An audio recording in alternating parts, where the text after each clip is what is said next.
ಹುಟ್ಟಿದರೆ ಕನ್ನಡ ನಾಡಲು ಹುಟ್ಟಬೇಕು. ನಮಸ್ಕಾರ, ಎಲ್ರಿಗೂ ಸ್ವಾಗತ. ಮತ್ತೊಂದು ದೆವ್ವದ ಕಥೆಯೊಂದಿಗೆ. ಎಲ್ಲರೂ ಚೆನ್ನಾಗಿದ್ದೀರಾ ಅಂತ ಅಂದ್ಕೊಂಡಿದ್ದೀನಿ. ವಿಡಿಯೋನ ಪೂರ್ತಿ ನೋಡಿ, ಆಮೇಲೆ ಇಷ್ಟ ಆಗಿದರೆ ಲೈಕ್, ಕಮೆಂಟ್, ಶೇರ್ ಮಾಡಿ. ಹಾಗೆ ಚಾನಲ್ಗೆ ಸಬ್ಸ್ಕ್ರೈಬ್ ಕೂಡ ಮಾಡ್ಕೊಳ್ಳಿ. ಈ ಒಂದು ಘಟನೆ ಆಗಿರೋ ಬಂದ್ಬಿಟ್ಟು ಸಿಂಧನೂರಲ್ಲಾಗಿರುವಂತಹ ಒಂದು ಘಟನೆ. ಸಿಂಧನೂರಿನ ತಿಮ್ಮಾಪುರದಲ್ಲಿ ಆದಂತಹ ಒಂದು ಘಟನೆ ಅಂತಲೇ ಹೇಳಿರುವಂಥದ್ದು.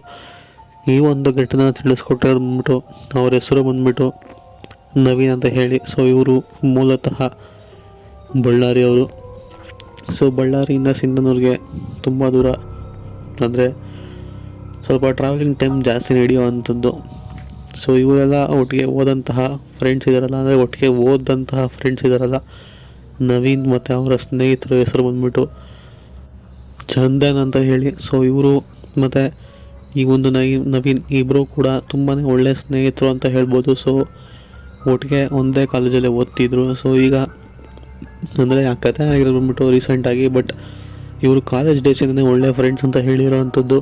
ಸೊ ಇಬ್ಬರು ಕೂಡ ಬಳ್ಳಾರಿಯೇ ಓದ್ತಿದ್ದು. ಅದಾದಮೇಲೆ ಈಗ ಒಂದು ಚಂದನ್ ಅವರ ಫ್ಯಾಮಿಲಿ ಇದೆ ನೋಡಿ, ಅವರು ಸಿಂಧನೂರಿಗೆ ಶಿಫ್ಟ್ ಆಗ್ತಾರೆ. ಸೊ ಯಾವುದೋ ಒಂದು ಕಾರಣದಿಂದಾಗಿ ಅವರು ಸಿಂಧನೂರಿಗೆ ಶಿಫ್ಟ್ ಆಗಬೇಕಾಗಿ ಬಂದಿರುತ್ತೆ. ಸೊ ಆದ ಕಾರಣ ಅವರು ಸಿಂಧನೂರಿಗೆ ಶಿಫ್ಟ್ ಆಗಿರ್ತಾರೆ. ಸೊ ಅದಾದ ಸ್ವಲ್ಪ ವರ್ಷಗಳು ಕಳೆದ ಮೇಲೆ ಚಂದನ್ ಅನ್ನೋರಿಗೆ ಮದುವೆ ಕೂಡ ಆಗುತ್ತೆ. ಸೊ ಆ ಒಂದು ಮದುವೆಗೆ ಈಗ ಒಬ್ಬರು ನವೀನ್ ಅಂತ ಇದ್ದಾರಲ್ಲ, ಸೊ ಇವ್ರನ್ನ ಇನ್ವೈಟ್ ಮಾಡಿರ್ತಾರೆ. ಸೊ ಇವರು ಕೂಡ ಒಳ್ಳೆಯ ಸ್ನೇಹಿತ ಅಲ್ವಾ, ಹೋಗಿ ಮದುವೆನ ಅಟೆಂಡ್ ಮಾಡಿ ಬರ್ತೀನಿ ಅಂತ ಹೇಳಿ, ಅಂದರೆ ನೈಟ್ ರಿಸೆಪ್ಷನ್ ಅಂತ ಮಾಡ್ತಾರಲ್ಲ, ಸೊ ಅದನ್ನು ಅಟೆಂಡ್ ಮಾಡಿ ನಂತರ ಅಲ್ಲೇ ಮಲಗಿದ್ದು ಬೆಳಗ್ಗೆ ಮದುವೆ ಮುಗಿಸ್ಕೊಂಡು ವಾಪಸ್ ಬರೋಣ ಅಂತ ಹೇಳಿ ಇವರು ತಮ್ಮ ಟೂ ವೀಲರ್ನ ಎತ್ಕೊಂಡು ಹೊರಡ್ತಾರೆ.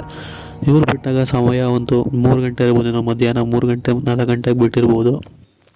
ಆ ಸಮಯದಲ್ಲಿ ಗಾಡಿನ ಓಡಿಸ್ಕೊಂಡು ಸಿಂಧನೂರಿಗೆ ಹೋಗ್ತಾರೆ. ಸೊ ಹೋಗ್ಬೇಕಾದ್ರೆ ಒಂದು ಮದುವೆ ಚೌಟ್ರಿ ಇರುತ್ತಲ್ಲ, ಸೊ ಆ ಒಂದು ಚೌಟ್ರಿ ಹತ್ರನೇ ಹೋಗಿ ಗಾಡಿನ ನಿಲ್ಲಿಸ್ಬಿಟ್ಟು ಪುನಃ ರೂಮ್ಗೆ ಹೋಗಿ ಬಟ್ಟೆ ಬದಲಾಯಿಸ್ಕೊಂಡ್ಬಂದು ಟೈಮ್ ಸ್ಪೆಂಡ್ ಮಾಡ್ತಾ ಇರ್ತಾರೆ. ಆಮೇಲೆ ರಿಸೆಪ್ಷನ್ ಎಲ್ಲ ಮುಗಿಯುತ್ತೆ, ಸರಿ ಮಲ್ಕೊಳ್ಳೋಣ ಅಂತ ಹೇಳಿ ರೂಮ್ಗೆ ಹೋಗ್ತಾರೆ. ಸೊ ಆವಾಗ ಅವ್ರಿಗೆ ಕಾಲ್ ಬರುತ್ತೆ, ಬೆಳಗ್ಗೆ ಒಂದು ಇಂಪಾರ್ಟೆಂಟ್ ಮೀಟಿಂಗ್ ಇದೆ, ನೀವು ಕೆಲ್ಸಕ್ಕೆ ಬರಲೇಬೇಕು ಅಂತ ಹೇಳಿ. ಈ ಒಂದು ನವೀನ್ ಅನ್ನೋರಿಗೆ ಅವ್ರ ಕಂಪ್ನಿಯಿಂದ ಕಾಲ್ ಬರುತ್ತೆ.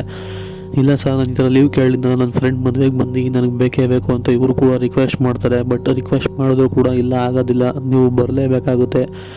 ಸೊ ನೀವು ಎಷ್ಟು ಬೇಗ ಆಗುತ್ತೋ ಅಷ್ಟು ಬೇಗ ಬನ್ನಿ, ನಾಳೆ ಆದಷ್ಟು ಬೇಗನೆ ಬರೋಕ್ಕೆ ಟ್ರೈ ಮಾಡಿ ಬೆಳಗ್ಗೆ ಅಂತ ಹೇಳಿ ಕಂಪ್ನಿಯವರು ಫೋನ್ ಮಾಡಿ ಹೇಳಿ ಪುನಃ ಕಟ್ ಮಾಡ್ತಾರೆ. ಸೊ ಇದನ್ನು ಕೇಳಿದಂತಹ ನವೀನ್ಗೆ ಸ್ವಲ್ಪ ಬೇಜಾರಾಗುತ್ತೆ. ಈ ಥರ ಒಂದು ಸ್ನೇಹಿತನ ಮದುವೆನೂ ಕೂಡ ನೋಡೋಕ್ಕಾಗ್ತಿಲ್ವಲ್ಲ, ಎಷ್ಟು ರಿಕ್ವೆಸ್ಟ್ ಮಾಡಿದ್ರು ಕೂಡ ರಜಾ ಕೊಡಲಿಲ್ವಲ್ಲ ಅಂತ ಹೇಳಿ ನಡೆದಂತಹ ಎಲ್ಲ ಸಿಚುವೇಶನ್ನು ಕೂಡ ಅವ್ರಿಗೆ ಚಂದನ್ ಅನ್ನೋರಿಗೆ ತಿಳಿಸ್ಬಿಟ್ಟು, ಸರಿ ಮಗ ಹುಷಾರಾಗಿ ಹೋಗು ಅಂತ ಹೇಳಿ ಅಲ್ಲಿಂದ ಚಂದನ್ ಅವರು ಕಳಿಸ್ಕೊಟ್ಟಿರೋವಂಥದ್ದು ಈ ಥರ ಮಾತಾಡಿಬಿಟ್ಟು. ಸೊ ಅದಾದಮೇಲೆ ಹುಷಾರಾಗಿ ಹೋಗು, ಅಲ್ಲಿ ಗಾಡಿಗೆ ಯಾರೇ ಅಡ್ಡ ಹಾಕಿದ್ರು ಕೂಡ ನಿಲ್ಸೋದಕ್ಕೆ ಹೋಗಬೇಡ, ಯಾರೇ ಅಡ್ಡ ಹಾಕೋದಲ್ಲ, ನಿನಗೆ ಯಾರೇ ಏನೇ ಮಾಡಿದ್ರು ಕೂಡ ಗಾಡಿನ ಯಾವುದೇ ಕಾರಣಕ್ಕೂ ಸ್ಟಾಪ್ ಮಾಡಬೇಡ, ಸುಮ್ಮನೆ ಹೋಗ್ತಾ ಇರು ಅಂತ ಹೇಳಿ ಕಳಿಸ್ತಾರೆ ನವೀನ್ ಅನ್ನೋರಿಗೆ. ಸ್ವಲ್ಪ ವಿಚಿತ್ರ ಅನಿಸುತ್ತೆ, ಈ ಥರ ಯಾಕೆ ನನ್ನ ಸ್ನೇಹಿತ ನನಗೆ ಹೇಳಿದ ಚಂದನ್ ಅಂತ ಹೇಳಿ. ಪರವಾಗಿಲ್ಲ, ಅವ್ನು ಹೇಳಿದ್ರು ಏನೋ ಒಂದು ಮೀನಿಂಗ್ ಇರುತ್ತೆ ಅಂತ ಹೇಳಿ ಇವರು ಕೂಡ ಗಾಡಿನ ಸ್ಟಾರ್ಟ್ ಮಾಡಿ ಹೊರಡ್ತಾರೆ. ಸೊ ಇವ್ರು ಬಿಟ್ಟಾಗ 11 ಗಂಟೆ ಆಗಿರುತ್ತೆ ಸಮಯ, ರಾತ್ರಿ 11 ಗಂಟೆ. ಸೊ ಆ ಒಂದು ಸಿಂಧನೂರಿಂದ ಓಡಿಸ್ಕೊಂಡು ಬರಬೇಕಾದ್ರೆ ಸ್ವಲ್ಪ ದೂರದಲ್ಲಿ ತಿಮ್ಮಾಪುರ ಊರು ಸಿಗುತ್ತೆ. ಸೊ ಆ ಒಂದು ಊರು ಒಂಥರ ಕಾಡು ರಸ್ತೆ ಅಂತಲೇ ಹೇಳ್ಬೋದು, ಸುತ್ತಮುತ್ತ ಕಾಡೇನೆ. ಊರು ಒಳಗಡೆ ಹೋಗಬೇಕು, ಸ್ವಲ್ಪ ದೂರ ಮನೆಗಳು ಸಿಗಬೇಕು ಅಂದರೆ ಒಳಗಡೆ ಹೋಗಬೇಕು. ಬಟ್ ರೋಡ್ ಮಾತ್ರ ಆ ಕಡೆ ಈ ಕಡೆ ಫುಲ್ಲು ಖಾಲಿ, ಒಂಥರ ಸಿಂಗಲ್ ರೋಡ್ ಅಂತಲೇ ಹೇಳ್ಬೋದು ಕಾಡು ದಾರಿಯಲ್ಲಿ.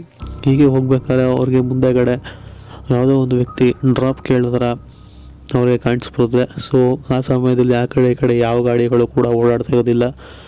ಇಷ್ಟೊಂದು ಸಮಯ ಆಗಿದೆ, ಯಾರು ವ್ಯಕ್ತಿ ಡ್ರಾಪ್ ಕೇಳ್ತಾ ಇರಲ್ಲ, ಗಾಡಿಗೆ ಬೇರೆ ಅಡ್ಡ ಆಗ್ತಾ ಇರಲ್ಲ. ಅಲ್ಲಿ ಅವ್ರು ಆ ಮೂಮೆಂಟ್ಗೆ ಚಂದನ್ ಹೇಳಿದ್ನಲ್ಲ, ಯಾರೇ ಕೈ ಅಡ್ಡ ಹಾಕೋದು ನಿಲ್ಲಿಸ್ಬೇಡ ಅಂತ ಹೇಳಿ. ಸೊ ಆ ಒಂದು ಮಾತನ್ನ ಇವರು ಮರ್ತು ಬಿಟ್ಟಿರ್ತಾರೆ. ಸೊ ಮನೆಗೆ ಬರೋ ಗಾಬರಿಯಲ್ಲಿ ಪರವಾಗಿಲ್ಲ ಬಿಡು, ಎಷ್ಟೊಂದು ಟೈಮ್ ಆಗಿದೆ, ಹತ್ತಿಸ್ಕೊಂಡು ಎಲ್ಲೋ ಬಿಡಬೇಕನ್ನೋ ಬಿಟ್ಬಿಟ್ಟು ಹೋಗೋಣ ಹೋಗೋದಾರಿಲ್ಲ ಅಂತ ಹೇಳಿ ಹತ್ತಿಸ್ಕೊತಾರೆ. ಸೊ ಆ ಒಂದು ವ್ಯಕ್ತಿ ಕೂಡ ಹತ್ತಿ ಕೂತ್ಕೊತಾನೆ. ಬಟ್ ಕೂತ್ಕೊಂಡಾಗ ಇವ್ರಿಗೇನು ಕೂಡ ಬೈಕಲ್ಲಿ ಫೀಲೇ ಆಗೋದಿಲ್ಲ, ಹಿಂದೆಗಡೆ ಯಾರು ಕೂತಿದ್ದಾರೆ ಅಂತಲೇ ಇವ್ರಿಗೆ ಅನ್ಸೋದಿಲ್ಲ. ಸರಿ, ಏನು ಇಷ್ಟೊಂದು ವೆಯ್ಟ್ ಇಲ್ವಲ್ಲ, ಹೆಂಗೆ ಏನು ಅಂತ ಹೇಳಿ ಇವ್ರು ಕೂಡ ಏನು ಪರವಾಗಿಲ್ಲ ಬಿಡು ಅಂತ ಹೇಳಿ ಓಡಿಸ್ಕೊಂಡು ಸ್ವಲ್ಪ ದೂರ ಬರ್ತಾರೆ. ಬಂದಾದಮೇಲೆ ತಿಮ್ಮಾಪುರ ಬಿಟ್ಟು ಒಂದು ಸ್ವಲ್ಪ ದೂರ ಅಷ್ಟೇ, ಒಂದು 2-3 ಕಿಲೋಮೀಟ್ರ್ ಬಂದಾದಮೇಲೆ ಒಂದು ಬಸ್ ಸ್ಟಾಪು, ಅಂದರೆ ಬಸ್ ಸ್ಟಾಪ್ ಎಲ್ಲ ಫುಲ್ಲು ಹೊಡೆದೋಗಿ ಅರ್ಧಂಬರ್ಧ ಆಗೋಗಿರುತ್ತೆ.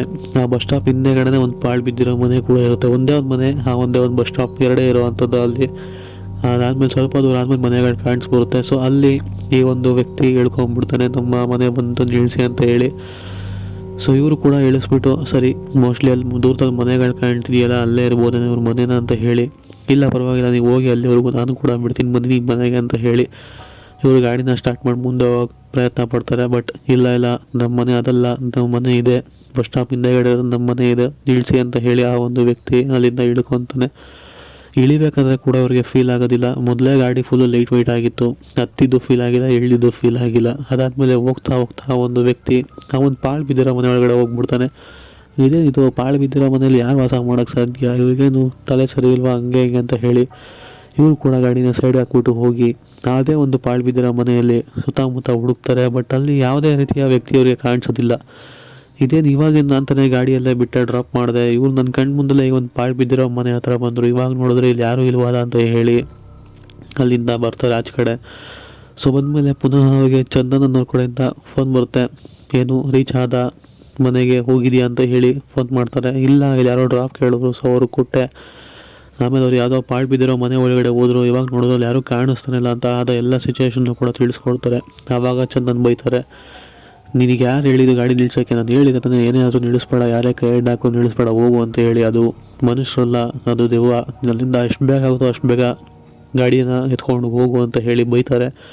ಸೊ ಇದಾದಮೇಲೆ ಚಂದನ್ ಬೈದಿದ್ದನ್ನ ಕೇಳಿಸ್ಕೊಂಡು ಅಲ್ಲಿಂದ ನವೀನವರು ಕೂಡ ಬಿದ್ದು ಅಂತ ಹೇಳಿ ಗಾಡಿನ ಓಡಿಸ್ಕೊಂಡು ಫಸ್ಟು ಅವ್ರ ಊರನ್ನ ರೀಚ್ ಮಾಡ್ತಾರೆ. ಸೊ ಅದಾದಮೇಲೆ ಫೋನ್ ಮಾಡಿ ಬೆಳಗ್ಗೆ ಪುನಃ ಚಂದನ್ ಅವರು ಇವ್ರಿಗೆ ಬೈಯೋ ಅಂಥದ್ದು, ನೀನು ಯಾರು ಗಾಡಿ ನಿಲ್ಸೋಕ್ಕೆ ಹೇಳಿದಲ್ಲ ನಿಲ್ಲಿಸ್ಬೇಡ, ಈ ಥರ ತುಂಬ ಜನಕ್ಕೆ ಐಡ್ ಹಾಕಿದೆ, ಆ ಒಂದು ಪಾಳು ಬಿದ್ದಿರೋ ಮನೆಗೆ ತುಂಬ ಜನ ಡ್ರಾಪ್ ಇಸ್ಕೊಂಡಿದೆ, ನೀನು ಯಾರು ನಿಲ್ಸೋಕ್ಕೆ ಹೇಳಿದ್ದು ಅಂತ ಹೇಳಿ ತುಂಬಾ ಬೈತಾರೆ. ಸೊ ಇದು ಕೊಟ್ಟಿರುವಂತಹ ಒಂದು ಸತ್ಯ ಘಟನೆ. ಇಷ್ಟ ಆಗಿದೆ ಅಂತ ಅಂದ್ಕೊಂಡಿದ್ದೀನಿ. ಸಿಗೋಣ ಮತ್ತೊಂದು ಹೊಸ ಕಥೆಯೊಂದಿಗೆ. ಅಲ್ಲಿವರೆಗೂ take care, good bye friends.